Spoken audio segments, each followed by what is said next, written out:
17 coffins, none of them longer than your hand. They were hidden, sealed behind a slate inside a cave on a hill in the middle of a capital city. Whoever put them there did it carefully and then made sure no one would ever find out who they were, and nobody ever did. That was in 1836. A handful of boys out hunting for rabbits on the slope of Arthur's Seat found the slate first. 3 flat pieces stacked like a door. They pulled it back. Inside, there was 2 rows of coffins stacked in tiers, each one built like the real thing in miniature. And on top, a 3rd row started and then abandoned. One coffin set down as if the person carrying it had meant to come straight back, but they never did. Inside each coffin was a small wooden figure, carved, dressed, not painted on, not glued, but stitched, clothes cut to fit perfectly.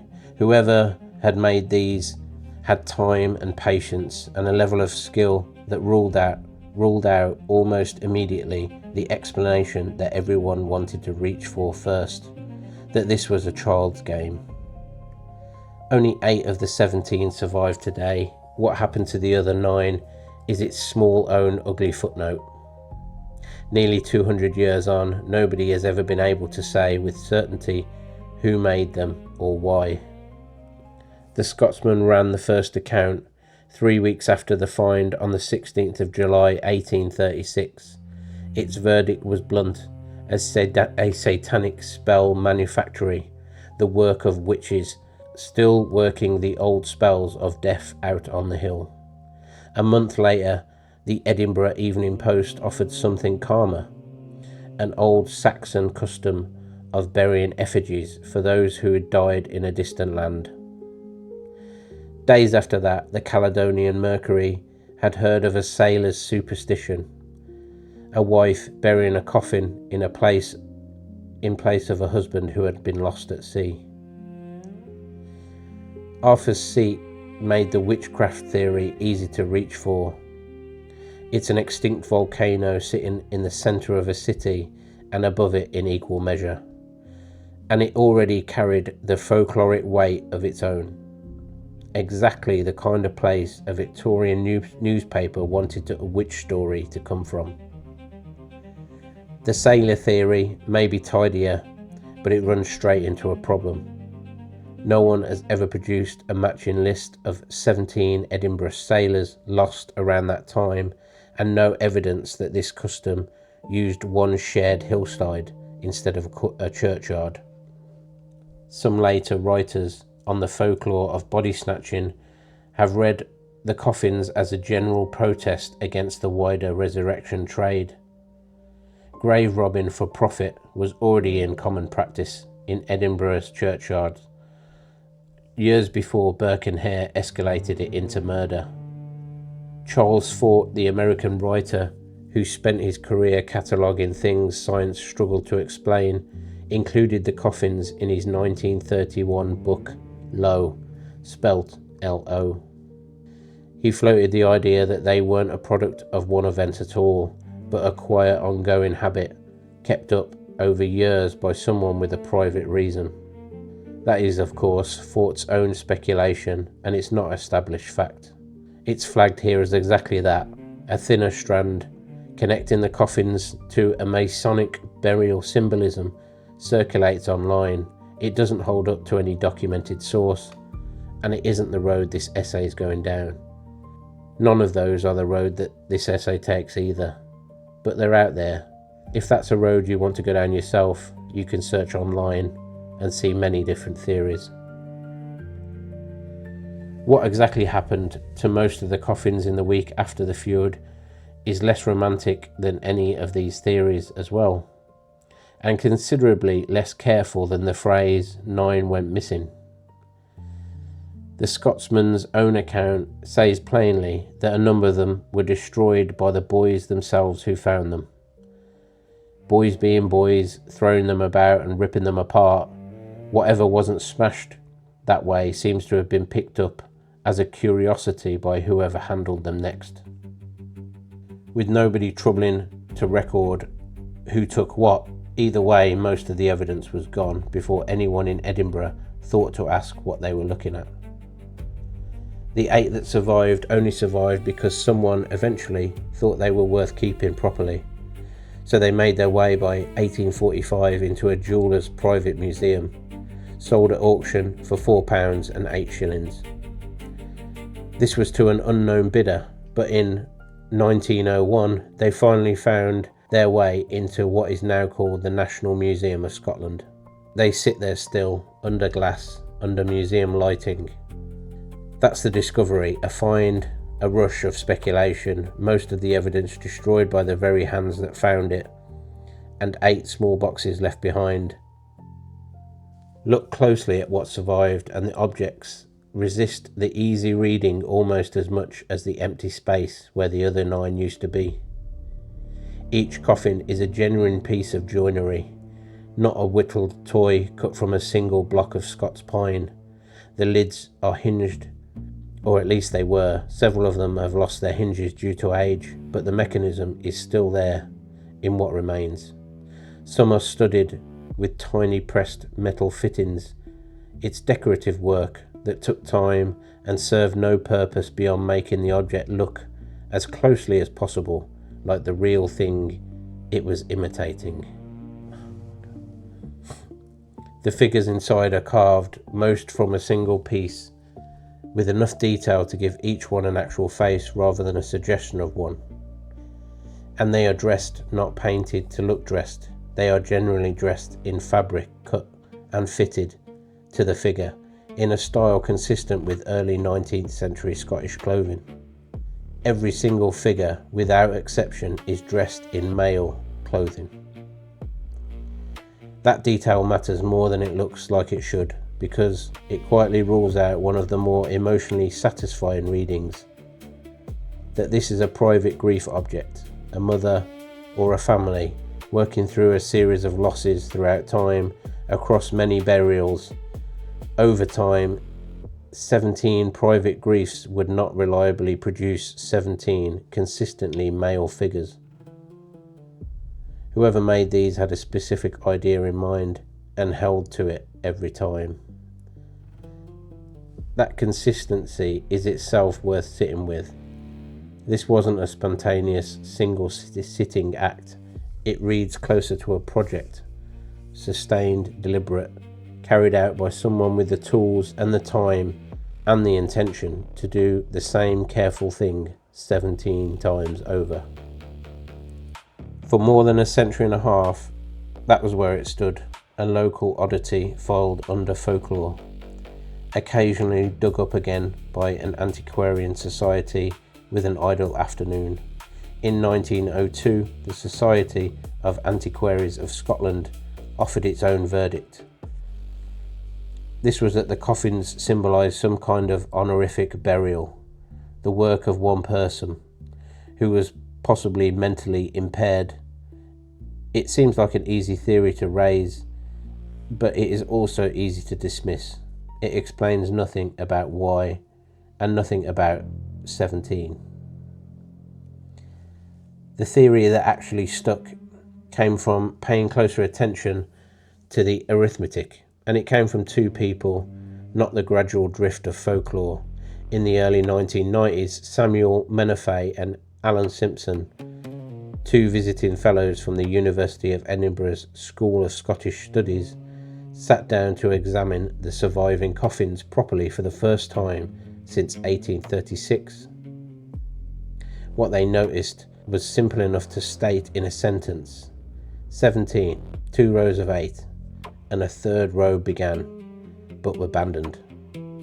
16 finished and 1 started, and 8 years before the coffins were found, this same city had convicted a man of a very specific, very well documented number of murders. In 1828, Edinburgh convicted a man named William Burke of a series of killings. The number the court tried him for, the number historians have generally accepted, was 16. However, there was arguably one more. An old man, Burke, and his partner hadn't murdered exactly, but had sold to a surgeon anyway, in the case that started the whole scheme in the first place. 16 plus 1. It isn't proof. No note was left, no maker ever confirmed, and the connection, then or since, has not been linked. But Manafay and Simpson weren't proposing coincidence and stopping there.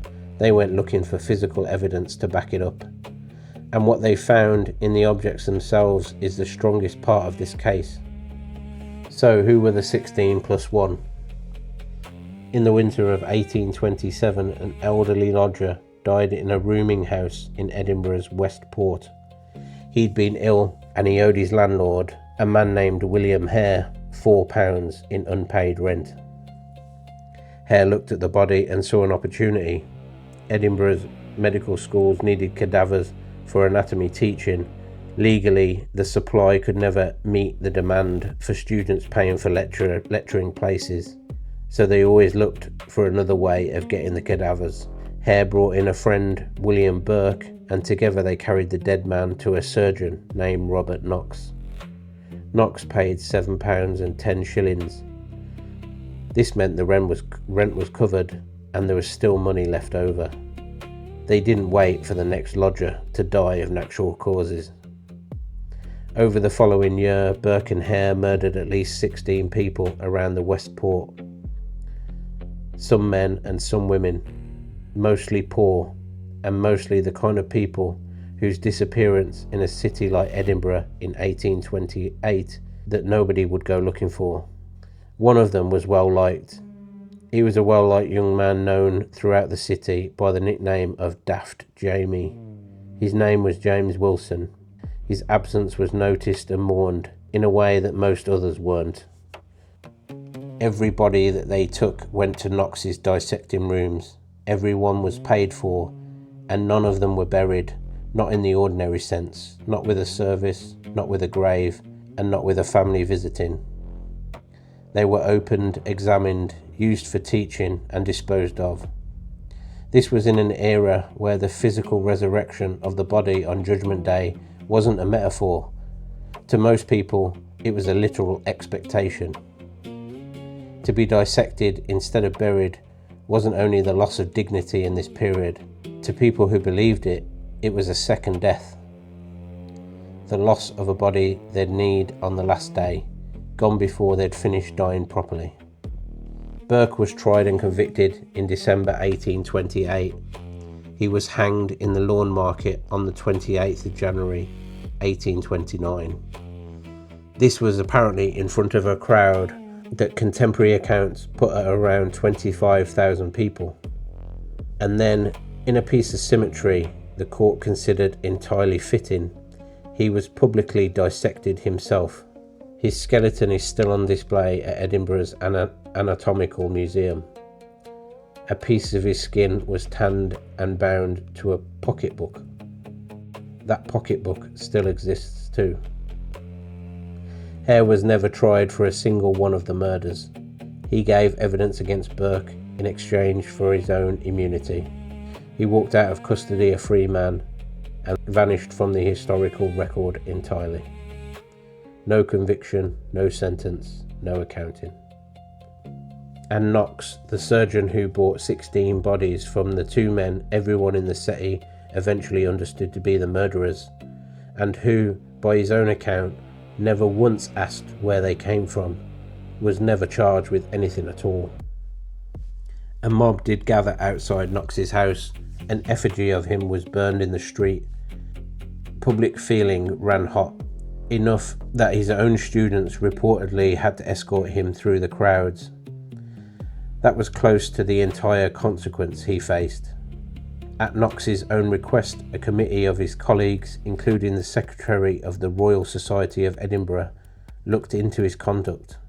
Their finding, delivered once the public anger had time to cool, was that they had seen no evidence Knox or his assistants knew that a murder was being committed to procure the bodies brought to his rooms.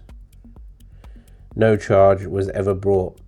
He never spent a night in the cell. He continued to lecture and he continued to practice medicine, and eventually he left Edinburgh for London. His reputation followed him, but his freedom didn't depend on anyone's opinion of it.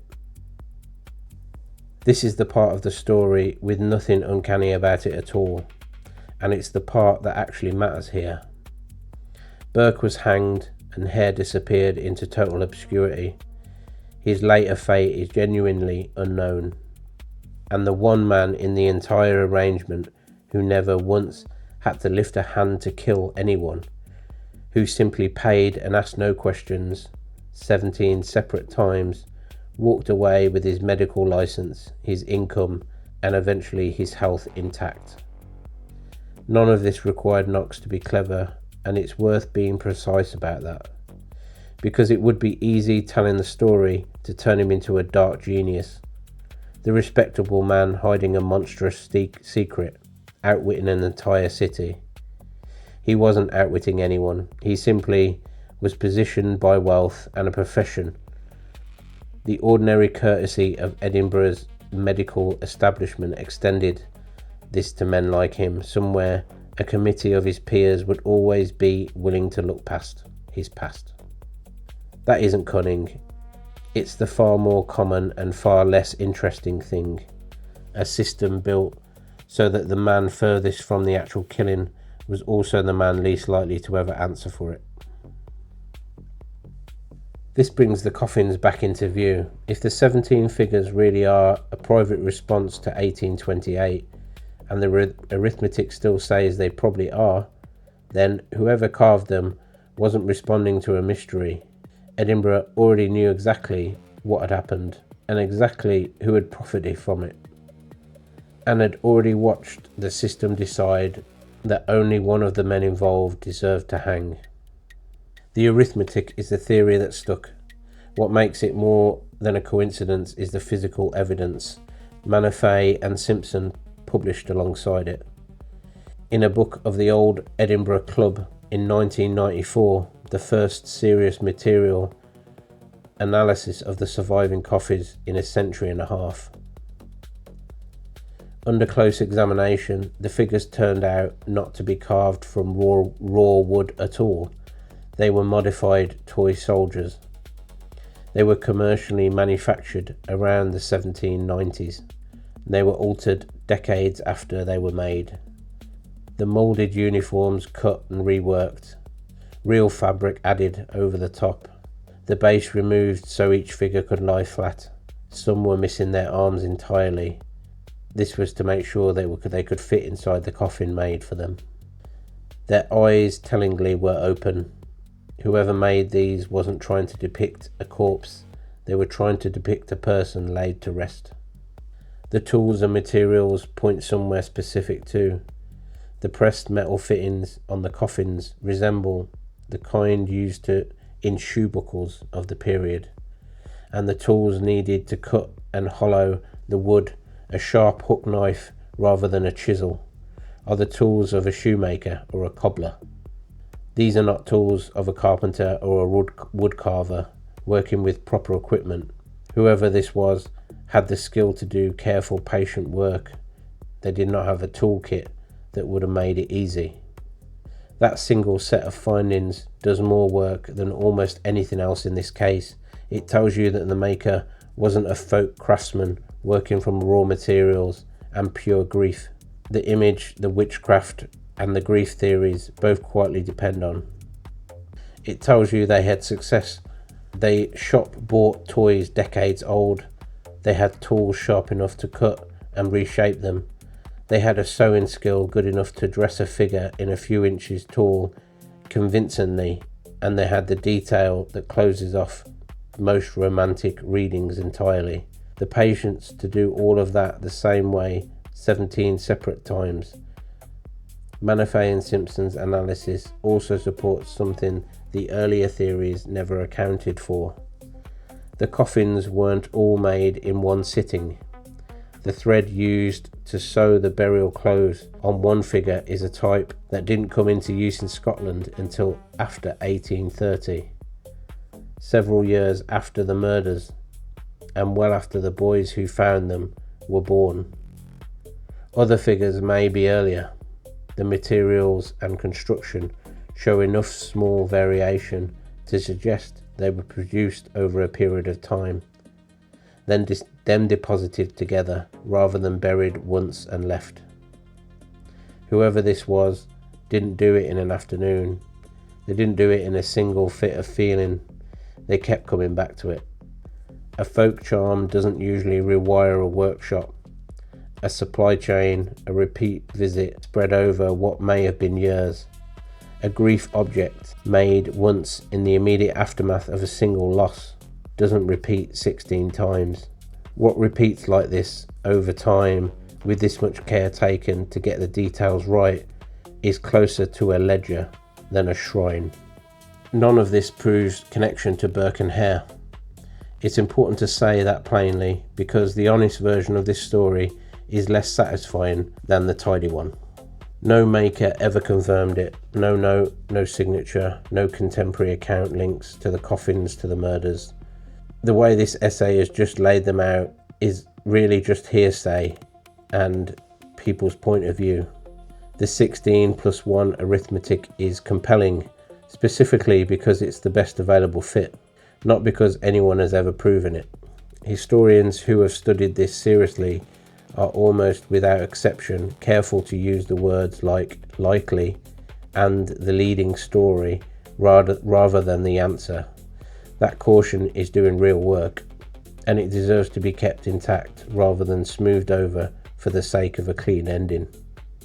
Science has tried to close the gap too, and failed. In the 2000s, researchers took a genetic sample from Burke's preserved skeleton, still on public display, still intact after nearly 2 centuries, hoping to test it against the Coffins. This would be on the theory that Burke himself might have made them. However, there was no DNA, and nothing could be recovered from the figures at all. It's worth noting the timeline works against that particular theory anyway. Burke and Hare were arrested within days of their final murder, leaving no obvious window for either of them to have carved and buried anything. The maker, whoever they were, has left nothing behind that modern science can read. Unfortunately, as Hare was spared, it could be him, but we have no obvious evidence of that. What can be said with more confidence is that the maker had a real skill, real patience, and a real access to materials most people of the period wouldn't have thought to combine. The maker was almost certainly working alone, or without wide knowledge of what they were doing, since no other account from 1828 or 1836 ever claims to credit or blame anyone else. And the maker chose burial, proper, careful, ritualized burial, the exact thing denied to Burke and Hare's victims.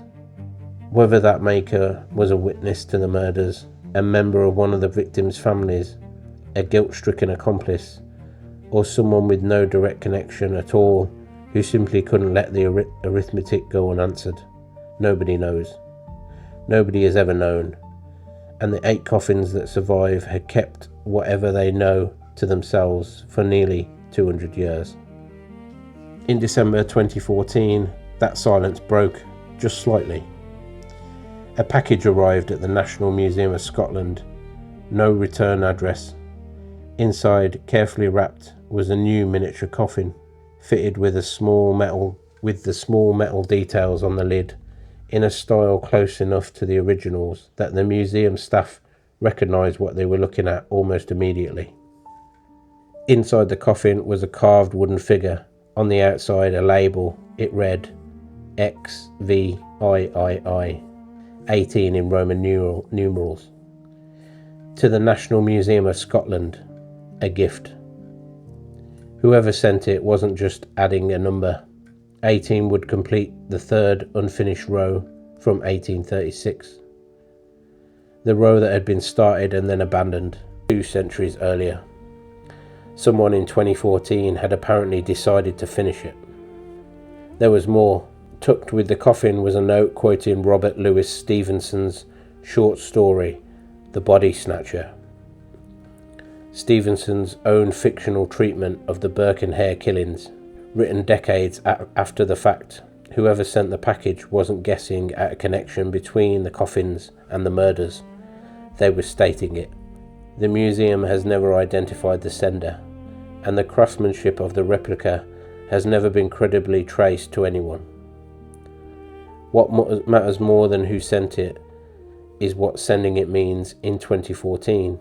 At least one person was still thinking about this case carefully enough and felt strongly enough about the arithmetic 16 plus 1 to make something by hand and post it with no name attached into a museum for strangers to find.